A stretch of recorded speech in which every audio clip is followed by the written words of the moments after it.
오늘도 함께 찬송가 492장 찬양하시겠습니다.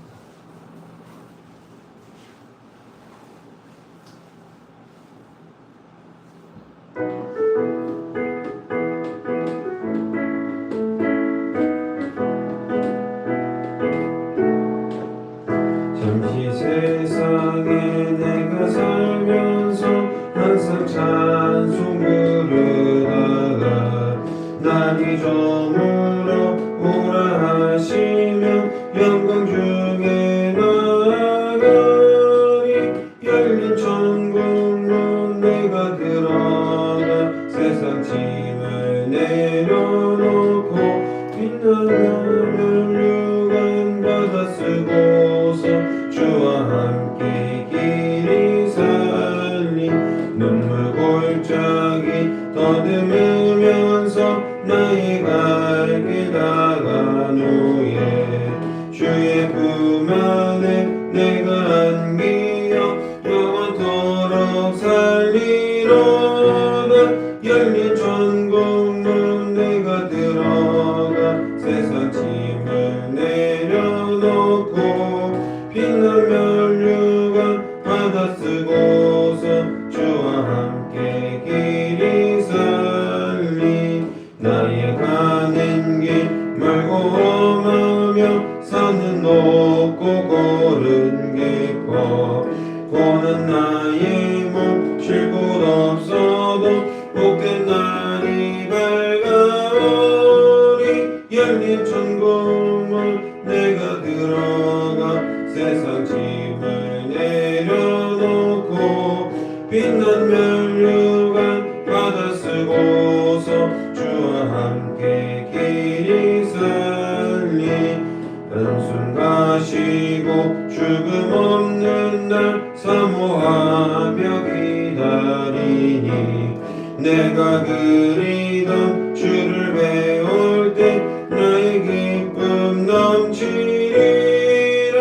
열린 천국문 내가 들어가 세상 짐을 내려놓고 빛난 멸류관 받아 쓰고서 주와 함께 길이 살리. 아멘. 사도신경으로 우리의 신앙을 함께 고백하겠습니다.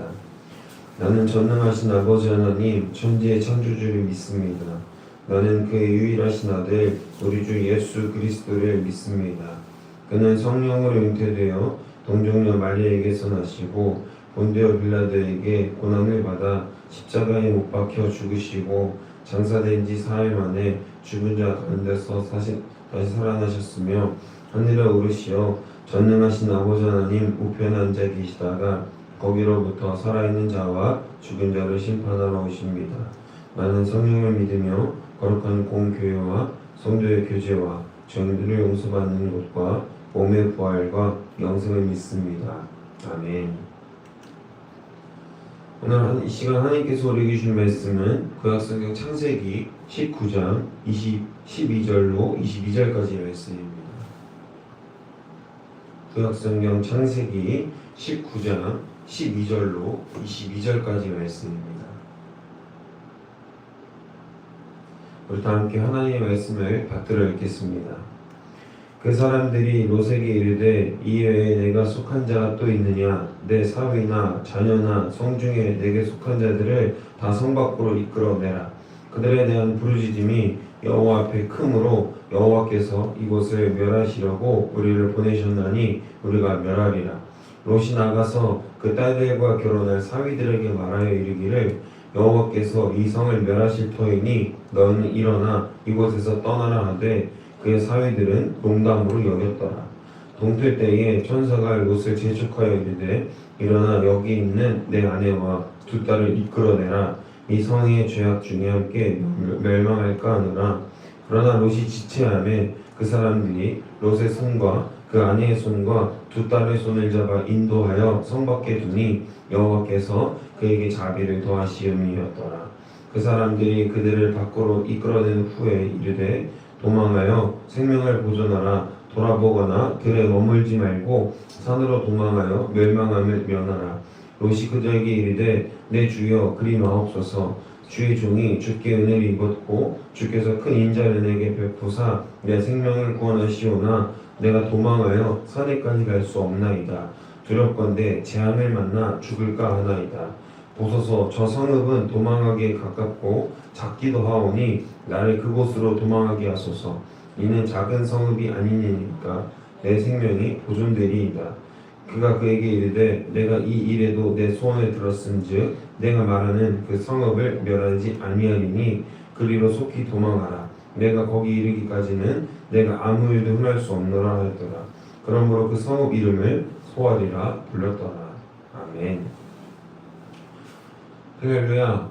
오늘 말씀의 제목은 기회를 잡아라 라고 정했습니다. 우리 인생에서는 딱 3번의 기회가 찾아온다고 하죠. 바로 기회의 신 카이로스에 대한 이야기인데요.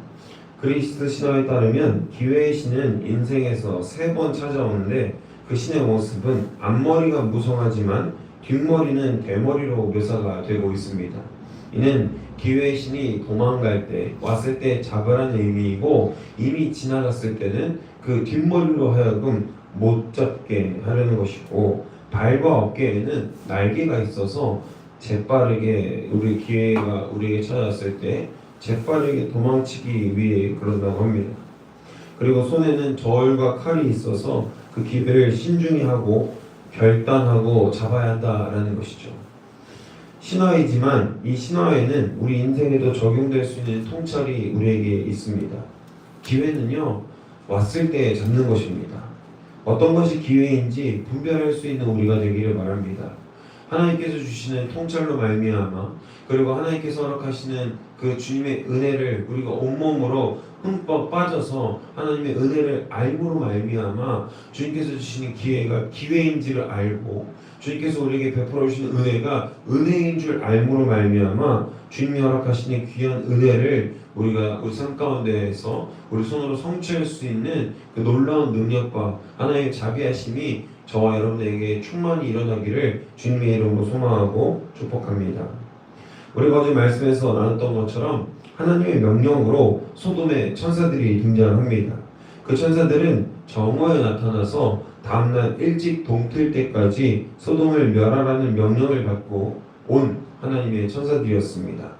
롯은 천사들의 말을 듣고 나가서 딸들과 결혼할 사위들에게도 이르기를 여호와께서 이 성을 멸하실 터이니 너희는 이곳을 떠나라 라고 말해줍니다. 그러나 그의 사위들은 그것을 농담으로 여기고 별 대수롭지 않게 여깁니다. 그리고는 오히려 롯을 조롱하죠. 그리고 그대로 멸망을 당하게 됩니다. 당시 소돔 사람들이 얼마나 타락했는지는 성경에서도 계속해서 말해주고 있습니다. 먼저는 18장에서 하나님이 소돔에 의인이 있다면 그들을 멸하지 않겠다라고 말씀하셨으나 애석하게도 소돔에게는 단 한 명의, 단 10명의 의인도 없었습니다. 그리고 소돔의 멸망은 확정이 되죠. 아브라함이 계속해서 하나님께 간구함을 요청했을 때 50명, 40명, 30명 점점 그 의인의 숫자, 그 기준이 줄어듦에도 불구하고 그 소돔에는 10명의 의인도 없었다라는 겁니다. 그래서 소돔은 멸망이 확정이 됩니다. 또한 천사들도 이곳에 왔을 때 소돔 백성들은 그 천사들에게 냉담했습니다. 나그네에게 잘 베푸는 풍습을 가지고 있었던 고대 근동 사회에서도 이것은 예의에 어긋난 것이었죠. 이 소돔 사람들이 얼마나 타락했는지를 계속해서 반증으로 보여주고 있는 모습들이라는 것입니다. 오직 이주민인 롯만 그들을 간절히 청하고 나그네였던 그들을 환대하고 대접합니다. 그리고 그들을 오히려 강간하려고 하는 모습까지 보였던 소돔 백성들은 오히려 그들을 말리는 롯을 밀치며 폭력적인 모습도 보여주죠. 그들의 이런 방탕함과 음란함 그리고 방종은 결국 그들 스스로의 파멸을 불러일으킵니다. 노소를 막론하고 롯의 집을 에워싼 그들은 만일 천사들의 도움이 없었다면 롯과 그의 가족들도 해쳤을 것이 분명합니다. 소돔 백성들은 첫째로 천사들을 보지 못함으로 인해 기회를 날려버립니다. 롯이 왜 그토록 간청해서 그들을 나그네들을 선대하고 영접했는지 적어도 궁금은 했어야 했는데 그들은 그저 자신들의 음란한 욕구만을 채우기 위해 롯을 방문한 것입니다. 또한 롯의 집을 에워싸고 롯이 딸들을 내보이며 그들을 만류했을 때에도 그들은 듣지 않았습니다. 롯이 왜 이렇게까지 할까? 저기 안에 있는 사람들이 누구이건데 롯이 남자를 가까이 하지 않은 자신의 딸들까지 내어주면서 우리들을 말릴까라고 그들은 한 번쯤 고민해봤어야 하고 되돌아봤어야 함에도 불구하고 그들은 오히려 롯을 밀치며 문을 부수고 들어가려고 하는 폭력적인 자신들의 욕심을 드러내기에 앞섭니다. 이렇게 그들은 두 번째 기회를 걷어차 버립니다. 마지막으로 그들이 멸망당하기 직전에 어떤 일을 겪습니까? 세 번째 기회가 기적적으로 그들에게 찾아오게 되죠. 바로 어떤 것이죠? 천사들이 롯에게 이렇게 얘기합니다. 너와 내 집에 속한 자들을 다 피하라고 얘기하라 라고 얘기했을 때 롯은 주저하지 않고 사위들에게 가서 말합니다. 이 성이 여호와께서 멸하실 것이니 이제 이 성 밖에서 나가라 라고 이야기했을 때 그 사위들과 주변 사람들은 그 이야기를 듣고 어떻게 했습니까? 대수롭지 않게 여기고 농담으로 여기고 오히려 그렇게 말하는 롯을 조롱하기까지 했다라는 것입니다. 그렇게 세 번째 기회마저도 그들은 무산히 날려버립니다. 사랑하는 여러분, 우리에게 좋은 기회는 매번 무한하게 찾아오지 않습니다. 그것은 기독교인이든 기독교인이 아니든 마찬가지이죠. 어떤 사람은 반복되는 일 가운데에서 특이하고 이상한 그 일 가운데에서 통찰을 얻습니다. 그런데 어떤 사람들은 이상하고 특이한 일이 내게 계속해서 반복되고 있음에도 불구하고 그 기이한 일들을 전혀 알아차리지 못하는 사람들도 있습니다. 동네 사람이 낯선 사람이 왔는데 특별히 간청해서 집으로 초대한다. 정말 사정사정해서 어떤 동네 사람이 어떤 낯선 사람을 사정하고 있는 모습을 보는 거예요. 제발 우리 집에 와서 유숙하고 맛있는 음식도 드십시오. 제가 대접하겠습니다. 라고 이야기하고 있는 것을 본다면 일반적인 사람들은 어떻게 여길까요? 정말 이상하다. 독특하다. 저 사람들이 누구길래 저렇게 롯이 간청하는 걸까 하고 의문이 들 수 있단 말이죠. 그런데도 불구하고 소돔 사람들은 그것에 대해서 전혀 관심이 없었고 오히려 냉담한 반응을 보였다라는 겁니다. 그리고 갑자기 자신들의 욕심을 지키기 위해서 롯의 집을 찾아갔는데 오히려 그 손님들을 지키기 위해서 자신의 딸들을 내어준다. 심지어는 남자를 아직 가까이 하지 않은 벌진이라고 하죠. 처녀라고 하는 그 딸들을 내어준다. 상식적으로 이해가 되지 않는 일이잖아요. 그런데도 그들은 거기에 대해서도 이상함을 알아차리지 못합니다. 계속해서 세 번째 이야기 속에서도 소돔 사람들은 그 이야기들을 못 알아차리게 이르는데요.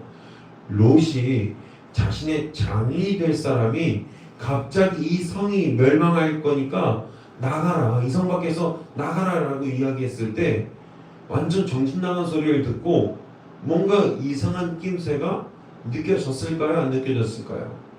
일반적인 사람이라면 계속 이상한 일들이 반복되죠. 첫 번째 무슨 사건이죠? 롯이 낯선 사람을 초대한 사건. 두 번째, 롯이 그 낯선 사람 앞에서 낯선 사람을 지키기 위해서 자신의 가족들을 내어주는 모습. 세 번째, 갑자기 장인된 롯이 그리고 동네 사람 롯이 이 성이 멸망할 거니까 당장 이 성 밖에서 나가라 라고 이야기하는 이 세 가지 기이한 일들, 이 이상한 일들을 가지고 사람들은 아무런 이상함도 느끼지 못했다라는 겁니다. 이 사람들이 이 기이한 일들을 인식할 수 없었던 이유는요, 단지 이 사람들이 멍청해서가 아니라 이 사람들이 어리석음에서 그치는 것이 아니라 이들의 타락함과 이들의 방종 그리고 그 음란함이 뼛속까지 깊게 자리 잡혀서 이제 이들은 방종하고 쾌락적이고 노는 것, 자신의 욕구를 채워줄 수 있는 그런 음란한 것에 끝까지 빠져 있어서 이제 더 이상 아주 정상적인 사고를 할 수 없는 시기까지 이르렀다라는 것이죠. 아무도 그 기이한 일들을 이상하게 여기지 않습니다.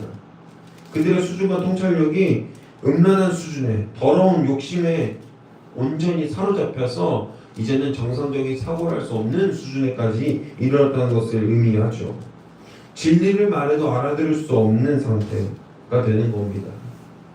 이처럼 우리도 우리의 사고방식에 빠져서 자기 교만과 자기 위안에 빠진 사람들이 보통 이런 수준에 이르게 됩니다. 어떤 것이죠? 목회자가 이야기도 듣지 않습니다. 장로가 또는 권사님들이 이야기해도 듣지 않는 거예요. 왜냐? 자신이 가는 길, 자신이 생각하는 그 길이 올바르다고 믿기 때문에 어떤 것이 진리인지를 분별할 수 없는 상태가 된다는 것입니다. 사랑하는 여러분, 우리는 이 자기 교만, 자기 위안에 빠지지 말아야 합니다. 그래서 우리에게 말씀하시는 하나님의 능력이 우리에게 임했을 때 우리는 그것을 듣고 통찰할 수 있는 능력이 있어야 할 줄로 믿습니다. 그 능력은 온전히 하나님께로부터 나온 것입니다. 내가 잘나서, 내가 세상적으로, 사회적으로 성공해서 또는 부와 명예가 있어서 남들이 부러워하는 삶을 살아서 내가 하나님 앞에서 믿음으로 잘 살아낼 수 있는 것이 아니라요, 교회 안에서 내 마음대로 할 수 있는 것이 아니라 오직 예수 그리스도께서 보시기에 좋은 행동을 할 때, 예수 그리스도께서 보시기에 맞는 행동을 할 때 비로소 내가 하나님 앞에서 올바른 통찰을 얻을 수 있는 것이지 세상적인 기준이 결코 아니라는 것입니다. 그러나 우리는 세상적인 기준을 교회로 가지고 와서 그것이 마냥 진리인 것처럼 이상한 사고방식으로 우리의 주장을 펼칠 때가 있다는 것입니다. 마치 소돔 백성처럼 어떤 것이 진리인지도 모르는 그 상태이면서 내가 내 상태를 진단할 수도 없으면서 마음대로 진단하고 돌팔이 의사처럼 면허도 없는데 내가 마치 의사인 것처럼 행동할 때가 있다는 것이죠. 사랑하는 여러분, 내가 의사인 것처럼 행동할 때 그때 우리는 넘어집니다. 선줄로 생각할 때 넘어지게 되는 것입니다. 아주 엎드러져서 일어나지 못하게 되는 것입니다. 바라기는 저와 여러분이 자기 교만과 자기 위안에서 벗어나서 하나님께서 허락하시는 귀한 축복, 하나님께서 허락하시는 귀한 은혜 가운데 거하셔서 하나님이 우리에게 보내주시는 그 사인들, 하나님께서 보내주시는 귀한 일들과 놀라운 일들을 놓치지 않는 거룩하고 복된 성도들이 되시기를 주님의 이름으로 소망하고 축복합니다. 오늘 어제 말씀처럼 롯은 끝까지 하나님과 사람들 사이에서 줄타기를 하는 모습을 보였습니다. 그 와중에 롯은 또 19절에서 이렇게 이야기합니다. 세 번역으로 제가 읽겠습니다. 두 분께서는 이 종을 좋게 보시고 저에게 크나큰 은혜를 베푸셔서 저의 목숨을 구해 주셨습니다. 그러나 제가 저 산까지 도피해 가다가는 이 재난을 피하지 못하고 죽게 될까 두렵습니다. 단순히 재앙을 두려워하는 것이 아니라 이 재앙을 저 산까지 가서 피하는 것을 귀찮아합니다. 20절에서 이렇게 이야기하고 있죠. 보십시오. 저기 작은 성이 하나 있습니다. 저 성이면 가까워서 피할 만합니다. 그러니 그리로 피하게 하여 주십시오. 작은 성이 아닙니까? 거기로 가면 제 목숨이 안전할 것입니다. 아멘. 하나님의 자비하심이 자신에게 온전히 주어졌음에도 불구하고 거기서 더 뻔뻔한 요구를 하고 있죠. 그럼에도 불구하고 하나님은 아브라함의 기도를 들어주셔서 롯의 이 어이없는 요구에도 다 은혜를 베풀어 주십니다. 그러면서 22절에서는 롯의 일행이 소알에 이르기까지 또 소돔의 멸망을 지연시키십니다. 사랑하는 여러분, 하나님의 사랑에는 한도가 없습니다. 하나님의 자비하심에는 끝까지 한계가 없는 거예요. 마치 한도 없는 카드를 긁는 것과 같습니다. 백지수표를 우리가 쓰는 것과 다름이 없다라는 것입니다. 그러나 하나님께서 우리에게 베풀어주시는 사랑에는 끝이 없지만 언젠가는 그 때가 있다라는 거죠. 하나님의 사랑은 무한한 것입니다. 그래서 우리가 오늘에도 불구하고 죄인임에도 불구하고 이 자리 이곳에서 예배할 수 있는 것입니다. 그 은혜가 우리에게 주어진 것입니다. 하나님의 사랑이 너무나도 크기 때문에 우리의 죄는 하나님 앞에서 보이지가 않는 거예요. 예수 그리스도께서 모든 것을 대속하신 이후로는 우리의 모든 죄가 하나님 앞에서는 보이지 않게 되었습니다. 그러나 여전히 우리는 하나님 앞에서 의인으로 칭함받는 죄인입니다. 하나님 앞에 갔을 때만 우리가 의인으로 칭함받을 수 있는 것입니다. 이것이 바로 기독교 복음의 핵심적인 본질적 요소인데요. 하나님이 없다면 우리는 어떻게 되는 것이죠? 죄인인 것이죠. 하나님 앞에서만 의인일 수 있습니다. 그래서 우리는 하나님의 은혜 안에 거해야 하고 하나님의 그 사랑과 자비하심 안에 늘 우리가 그 안에 속해 있어야 하는 것입니다. 그런데도 불구하고 간혹 어떤 사람들은 그 교만에 빠져서 자기 상태를 체크하지 못하는 사람들은 마치 하나님의 사랑이 언제까지고 끝도 없이 이어질 것인 것처럼 내 마음대로 행동하고 내가 사회에서 성공했으니까 교회에서도 이렇게 해도 되고 내가 이만큼 부를 이뤘으니까 이만큼 명예를 이뤘으니까 내 마음대로 해도 돼 라는 잘못된 착각에 빠집니다. 여러 목회자들과 여러 사람들이 성비위 문제로 또 물질적인 문제로 넘어지는 모습들을 우리는 뉴스에서 심심찮게 볼 수 있습니다. 왜 넘어질까요? 왜 계속해서 쓰러질까요? 하나님께서 주신 축복들, 그 은혜들이 내 것이라고 생각하는 거예요. 많은 성도들, 많은 재정들, 그리고 하나님께서 주신 많은 축복과 은혜들이 다 내 것이라고 생각하는 거예요. 더 이상 하나님의 은혜 안에 온전히 거할 수 있는 상태가 아닌 것이죠. 사랑하는 여러분, 하나님의 사랑은 한도 끝도 없는 무한한 사랑입니다. 그러나 분명하게 정한 하나님의 때가 있습니다. 그 때는 아무도 모릅니다. 그날에 도적같이 임하실 것이기 때문에 우리는 그 때를 우리가 놓치지 않기 위해서 늘 하나님의 은혜를 두려워하고 하나님의 사랑을 감사히 여기면서 그 사랑을 준비하고 통찰하기 위해서 계속해서 우리를 시험대 위에 올려놔야 합니다. 내가 오늘 넘어지지 않았는가? 내가 오늘 하나님의 말씀 가운데 거했는가? 하나님의 사랑이 지금 나에게 있는가 없는가를 늘 우리 삶 가운데에서 우리 마음 가운데에서 시험해봐야 한다라는 것이죠. 그러나 우리는 어떻게 살고 있죠? 시험하기보다는 그저 은혜가 언제까지도 충만할 줄만 알고 하나님의 끝없는 자비하심에 온전히 나의 죄를 맡기기만 할 뿐이죠. 마태복음에 이런 말씀이 있습니다. 나더러 주여 주여 하는 자마다 다 천국에 들어갈 것이 아니요. 주여 주여 부르는 자마다 천국에 들어갈 것이 아니라 다만 아버지의 이름으로 내 뜻을 행하는 자라야 천국에 들어갈 것이다 라는 말씀이 있죠. 그 말씀을 기억하십시오. 부르기만 해서는 안 됩니다. 하나님의 사랑 가운데 그 은혜 안에 거할 수 있는 우리의 행동이 필요한 것입니다. 우리의 결단이 필요한 것이죠. 기회가 왔을 때 잡아야 하는 것이죠. 버스가 떠나간 다음에 다시 그 버스는 돌아오지 않습니다. 바라기는 저와 여러분에게 하나님의 사랑을 온전히 통찰할 수 있는 그 통찰력과 능력이 우리에게 있기를 간절히 소망합니다. 하나님의 때를 놓치지 않을 수 있도록 하나님 원하시는 그 사명을 이룰 수 있도록 우리 삶 가운데에서 주의 자비하심으로 살아갈 수 있는 우리가 되기를 주님의 이름으로 소망하고 축복합니다. 말씀을 정리합니다. 사랑하는 여러분, 우리는 기회를 잡고도 허망하게 놓치는 사람들을 많이 봐왔습니다. 오늘 본문처럼 소돔 사람들이 그랬고 롯 또한 하나님이 허락하신 기회 앞에서 주저하다가 목숨이 건져지긴 했지만 결국 가족이 흩어지게 되는 결과를 맞았습니다. 또한 성경 속 사울은 어떻습니까? 첫 번째 왕이었던 사울은 겸손했고 용맹하게 적들을 물리치며 하나님이 기름 부으신 왕답게 온전히 행했던 사람이었습니다. 그러나 통치 후반기로 갈수록 하나님께 순종하기보다는 자신의 정치적 입지를 위해 과욕을 부리게 되고 제사장의 권한을 마음대로 하며 자신의 기념비를 세우고 하나님의 명령을 어겨나가기 시작했죠. 결국 그의 삶은 어떻게 됩니까? 비참한 최후를 맞게 됩니다.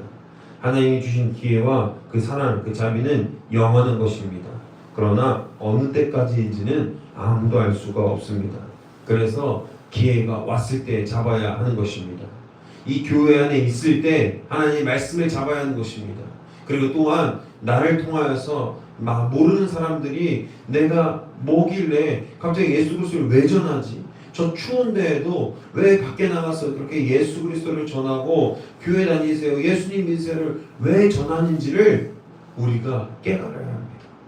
그들이 왜 저러고 있는지를 한번 생각해 보십시오.